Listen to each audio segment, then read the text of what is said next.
All right, guys, what's going on? Welcome back to Chris's Sports Corner. And real quick, I wanted to talk about the fact that I want to talk about the Los Angeles Clippers for a minute here. And one of the things I want to talk about is the fact that I feel like, because in case you haven't heard, today Reggie Jackson got out of his deal with Detroit, and now he's coming over to the Clippers. To me, I think they're doing little too much, right? Now, again, this could end up being a very, very great move, right? Like, if everybody, they picked up Morris, then now they picking up Jackson. They seem to be making, trying to pull everything out, load the team up as much as possible. Well, that's great as long as it works, or everybody plays they role. Let me explain something to you. Regardless, listen. Pat Beverly, Lou Williams, George, Zuba, all those guys are cool as long as they win a chip. But you keep adding and adding and adding and not subtracting. You can overload. So now, do this mean Reggie Jackson cuts into whose minutes? Marcus Morris cuts into whose minutes? You see what I'm saying? Like, Lou Williams is your go-to guy off the bench, but if you bring Reggie Jackson, do he want to get his points out of that? I don't know. Listen, these moves could be great. They could be genius moves, or they could be overloading. We've seen in various different sports where teams just seem to overload, right? Like, we're just gonna overload, just acquire talent. Well, you can ask the Cleveland Browns. You gotta do something more than acquire talent. It gotta work. Just grabbing. Listen, I'm not mad at them because it seems like they see a need for something and they're going after it. That's great. That's great. But sometimes, to me, when the team start doing these type of things, it become alarming because you go, well, are you not set with what you got, or you just got to keep adding? And if it works out, kudos, right? Like, but to me, it's like one of the things I don't think the Clippers need more. I think they need to just get continuity. To me, honestly, and I am a Laker fan, so I'm a little biased. I gotta be honest. But to me, honestly, it's like you're talking out both sides of your mouth. On one side, you're saying we need continuity, we need to get everybody playing, we need to get a rotation. But you keep adding and throwing people in there, and that continuity sooner or later can't just buy in. See, I don't feel like the Clippers have really faced adversity yet. Like, the minute they face real adversity in the playoffs, you got so many personalities there. Right? Like, everything going smooth. Everybody supporting Kawhi. Paul George, they the guy. Well, really, Kawhi's the guy. Kawhi's 1.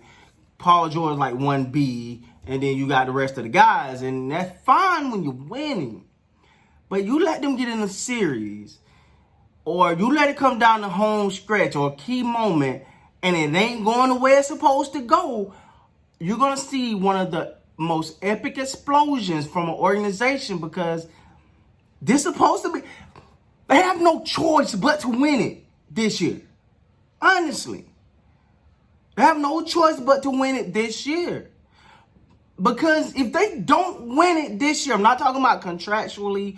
I'm not talking about, based off other teams. I'm not talking about based off a lot of other things. I'm saying that solely based on you've done everything. For one, everything Kawhi wanted. He played when he want to play. You've low managed. You get people break a nail. You give them the game off. You positioned. You went out and you pretty much got your free agent target. All right, now you're picking up free agents off the buyout market. I mean, you're doing all this stuff. All I can say is it better pay off. Because if it do not pay off, you're not going to go back to Kawhi next year and say, hey, you're going to play more. It's not how that works. You saw the standard. You saw the precedence with this team. So if it don't work out this year, it's going to be hard to flip the script. And it's going to be hard to get that team back because you pretty much laid the red carpet out for Kawhi, laid the red carpet out for Paul George. You laid the red carpet out. This is supposed to be the year. This is the everything. And if it don't work,